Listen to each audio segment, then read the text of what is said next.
Today I'm joined by Henry Adekoya. He's the founder of Revive Health Fitness, bringing original and comprehensive view to improve health and well-being.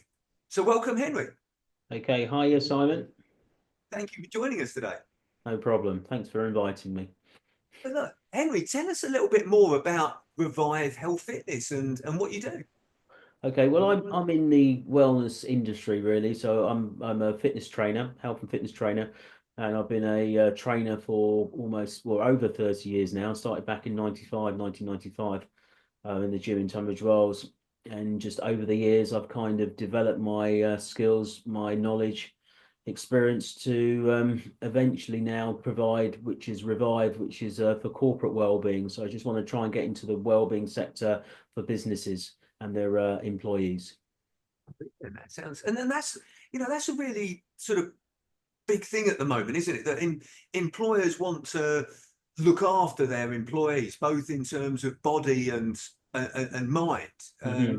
So that's a real focus. Well, that's a real focus, should I say, for great employers. That's what great employers do: look after their employees, Yeah, that's body and right. mind. Okay, so that's what you look at. And so, what type of things do you do with those? Uh, So I'm just freshly into it now. So we're March now. I've got my first client in May. well done. It's taken me 2 years to get to that point. So it's taken a lot of networking, lots of chatting to lots and lots of different people, just for someone to see my vision. So there's nothing like what I'm offering that's currently available. So for me, being in the fitness industry for so long, this is what I believe, businesses are asking for. So it's kind of an off-site experience where it's a team building thing. So we're going to try and reconnect people from hybrid working. So going back to basics, get them out in the countryside, experience nature, reduce stress and anxiety. Just have a really an enjoyable experience, a whole day, different activities, like I say, really nice lunch. They get spoilt a little bit, but it's all about the learning. So we're trying to inspire people to be healthier so they're more productive at work, take less time off sick, more resilient, that kind of vibe, really. So yeah, that's what I'm hoping to do. Right, no, that's and and as I say, that is sort of so important nowadays. And you mentioned there, particularly with people, it might be hybrid working, it might be remote working. So there's actually double benefits there. It's well, more than that really, because you've got the health and well-being, but you've got the getting the teams together as Yeah, well, because exactly. So they don't see each other yeah. so often. No, exactly. So just going back to basics, obviously we're talking through a screen, and it's obviously convenient for us today. But post-COVID, that was the theme. Everyone got used to talking through a screen, and then businesses could see the benefit of that. Time savings, so people didn't have to travel up and down the country. They could do their meetings and talk to various different teams via the screen. But I think it's the landscape slightly changing now because I think people like to engage with people face to face. And so, like I say, going back to basics, if you can get people in one area, so they can experience something together, then they can re-establish those bonds, rebuild those relationships, and hopefully that will galvanize a team, and so they're more productive, and that will certainly boost morale for sure, and just try and create a more positive workplace environment. Absolutely, completely agree.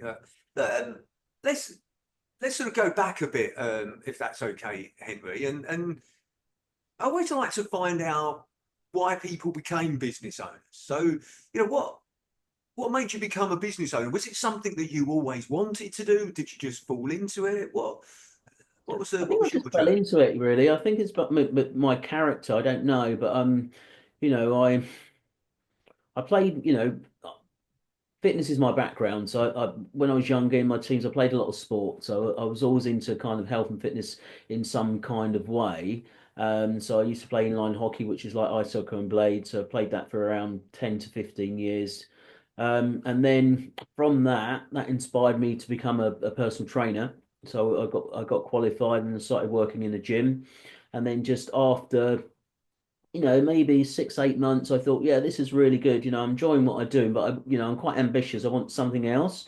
So I could see that people back in the 90s, a few people were starting to get offices in their house. They were dedicating a room just to do work from home, maybe once a week.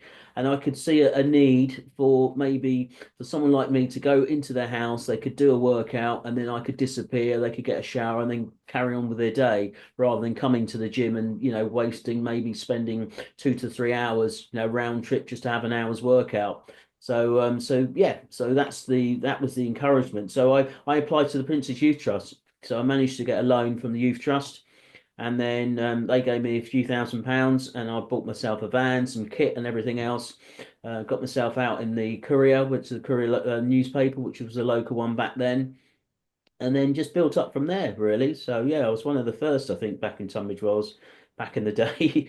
Yeah, So and I just built it up. So yeah, I'm just quite ambitious, really. And if I've got something in my mind, I just go for it, really. So but it's not been easy. It's not easy, but it's something I'm passionate about. And I think if you're passionate about something, if you really do enjoy a subject, and I feel I'm quite lucky. I get to improve people's health, their health, their well-being, and I get to transform bodies from time to time, if I'm doing weight loss stuff. So it's very rewarding, my work. So I'm passionate. So you're able to take the ups and downs, because it is a little bit of a bumpy ride when you're running your own business, for sure. wonderful. Let's delve into that a little bit. But before we do, I think you're doing yourself a little bit of an injustice, because didn't you play sport at a high level, Henry? Yeah, it was pretty high level. So I played for Teams UB, so got to travel a bit in Europe, and we went to the States. That was the icing on the cake. So we got to play with some pretty decent, inline hockey players. They were kind of pro ice. A lot of the guys. It's called NARCH, so NARCH, which is the North American Hockey Championships. So a lot of the NHL guys who play in the proper ice hockey league over there, they just use it as a kind of a warm up to the pre-season, Right. just to have a bit of a knock around and just get their kind of their eye in and their coordination in and stuff like that. So it's a really high level tournament, but it was a because we were doing so well over here as an English side, and we had a sponsor. We were sponsored by Mission, and Mission apparently in America don't sponsor anyone. So we were quite lucky to get that sponsor in the UK, and that's why I think they invited us over to see who are these guys that got sponsored by these guys. And so it was very humbling. It was very humbling. They were quite a few levels above us, but it was nice to actually experience that level and the facilities that they get if they're interested in sport. I think when you're over there, they take sport more seriously in the States than they do over here. Yeah. So they do everything to encourage people to be sporty. And over here, you have to be relatively good before you get sponsorship, if that Yeah. makes sense. It You see does. No, what I mean? absolutely. Yeah. So no, no. Yeah. It's congratulations and well done on playing at that sort of level, because it takes a lot of hard work and commitment to do that. Yeah. But look, you mentioned a couple of times just now about being challenging, running a business, setting up a business. So what would you say your biggest challenge you've faced as being a business owner? Well, it's well, keeping your clients for one is is the most important one, because if you haven't got them, you're not in business, I guess. So it's diversifying, because obviously when I started back in the mid 90s, I was one of the first. So you have the easy pickings, so to speak, and then as it becomes more popular, as people can see what you're doing, and then you get more and more competition. So it's all about retention. So keeping hold of your clients that you've got. It's not a case of you need hundreds and hundreds and hundreds. Just get a good couple of handfuls or more, and just retain them. So just do a good job with those that that are in your portfolio, so to speak, but also diversify, because you need to adapt with the times, because everything reaches saturation point. So you need to be able to offer the same thing but in a different way, package it up but offer it differently. So I've done other things that have not worked out, but I tried something called mini boppers, and mini boppers was for kids. So it was called the fun active way to keep your kids in shape, Okay. and they were themed workouts, so it was fun games, dance routines because I've got a bit of a dance background. So it was fun, it was enjoyable, but it was also educational. So we did themes, whether it was like a jungle adventure I did, it could be a space adventure. Then you do kind of fun facts about space or about ju the jungle and animals and things like that, or Halloween, we did themes around that, or Easter and stuff like that. So that was really good, but that was really quite difficult to get into. So as my kids were a lot older, so it was very difficult because it was probably primary school level, Yeah, and getting into primary schools, there's so much red tape. It's just yeah. so difficult. So that was a shame because that was a really good idea. No, no, absolutely, and you're right. Look, I think it's about trying different things and seeing what works. Yeah. So yeah, you You know, I can't. love the phrase. I think it's Stephen Bartlett that says, "Foul fast." You know, foul quicker than other people do because you learn from it and move Yeah, on. yeah, exactly, So exactly. yeah, you've So you got to do try. get learnings from it. So you've got to embrace failure really because it's an experience. Try not to obviously make the same mistakes twice, but if you try something and everything, all the ingredients are there, but it doesn't work out, then just see why hasn't it worked out. It might just be it could be a timing issue, couldn't it? They're trying to develop something at the wrong time. But you learn from it, you move on, and you just carry on and keep doing what you're doing. Yeah, absolutely. And look, you mentioned there right at the beginning, and the that I completely agree with is, one of the most important things is retention. Building up customer loyalty. What would you say the key things are to ensure customer retention? But it's value. Value first of all. So they've got to value what you do. Yeah, Okay, if they didn't value what they do, they wouldn't keep you going. But I think you just be yourself as well. I think people buy from people, and if they enjoy your company, they trust you as an individual.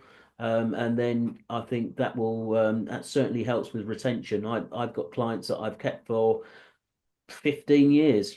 So that's got to say something. And it's all about your personality, what you can deliver, the value you give, and the value to them, as well, that they can see that their health, their well-being is improved by you coming around. yeah. No, I think, and look, I use a formula with regards to retention, um, and that's it. Sorry, and this is it. It's relationships multiplied by results, stroke value, Uh-huh. equals long-term retention. Yeah, So definitely. if you build Right. great relationships, Hmm. um, and you make sure you get results from whatever product or services it is that you're offering, stroke offer great value, so they're getting a return on their investment. Yeah, Relationships multiplied by results equals long-term investment. yeah, for sure. And and equally, excellent service equals loyal customers equals long-term retention. Yeah, exactly, So exactly. yeah, I think that's an absolutely great point. And look, you mentioned there, Henry, about well, look, actually, first of all, what if you could wave a magic wand right now and solve one challenge that you've got? What would it be? Oh, dearie me. That's a difficult one. Depends what aspect of my business. If it's to do with a corporate one, the challenge is meeting the right person, the decision maker, to say yes or no to what you're offering. Having those meetings is a challenge because you go to, I do a lot of networking, but they end up being kind of more socials Yeah. than actual networking because again, you've got to build up those relationships. The people have got to trust you and your products and everything else. But ultimately, if you're not meeting that right person who's going to ultimately say yes or no to you, how long are you going to be doing this kind of stuff? So I don't know. That's my challenge is meeting the right person, and I think maybe I might have to review maybe a quicker method in order to meet the right person, if that makes sense. So yeah, That can be that is a challenge particularly with large organisations, making sure yeah, it's because because you there's can't sorry. because I liked the point you made about you've got to build up a relationship with the person that you want to do Mhm. business with, but before you do that, you've got to make contact with them. Yeah, I know Um, exactly, and exactly. so, yeah, it's okay getting that first foot in the door. So Mm, yeah, like that's often a challenge for a lot of businesses out there. mm, And then it's about once you've got that foot in the door with the right person, it's then about building that relationship. yeah, for Um, sure. and I often use a phrase that or an acronym, and it's called MMFISH. And Okay, that stands for make me feel important, safe, and happy. okay. Make me feel important, safe, and happy. Yeah. So when Okay. you build up, when you're looking to build up a relationship with somebody, or going back to client retention, make Mm-hmm. me feel important, safe, and happy. Mm-hmm. Um, Okay. yeah. But look, you mentioned there that you've, through your journey as being a business owner, you've had a lot, a lot of learnings. And what would you say the biggest learning is since you've been in business? Begins learning. Again, it's just being able to adapt. You need to, you've got a framework. You need a framework. You need a plan, but you need to because it's not linear. You don't go in a straight line, and there's always bits and pieces that that will throw a curveball from time to time. So it's being able to adapt. And having the resilience, not things won't always go your way, but just having that self-belief as well. Be strong in your beliefs, your convictions, and I think if you got those ingredients, then you're certainly you're going to go far. I think. Okay, so be strong in your beliefs, be focused, be Hmm. adaptable. Yes, definitely Uh, is the one. Is to make because adaptable. you're right. Um the phrase that I like, I think it's a military phrase, which is uh, a plan will never survive first contact. Okay. Yeah. And I think that's absolutely right. You've got to have a Yeah. plan, Mm. but the military know that they will have to adapt that plan depending on What what happens? happens when they Yeah. go into conflict, Circumstances. because things will Exactly. change. It's the same Yeah. with, look, using an analogy in relation to, your area. It's like any sports team. Yeah. Yeah. Create a plan, right? How are we going to play this game? How are we going to win this game? Yeah. But you don't know actually what's going to happen during the game. You don't know Exactly. what the strategy of your position is. So that might Yeah. be slightly, Yeah. and you've got to adapt that plan.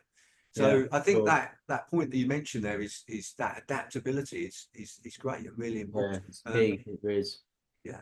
Um, and look, there's one question that I always like to ask everybody that is kind enough to join me on this discussion, and that is, what is the best advice that you would give to an 18-year-old you? An 18-year-old me. Right. Don't be afraid to go for your dreams, because a lot of people are. Surround yourself with, have a good support network. Surround yourself with positive people. There's always going to be somebody that's not, can't see your vision and wants to pull you down to their level. It's probably because they haven't got the courage to do it themselves. So surround yourself with positive people and just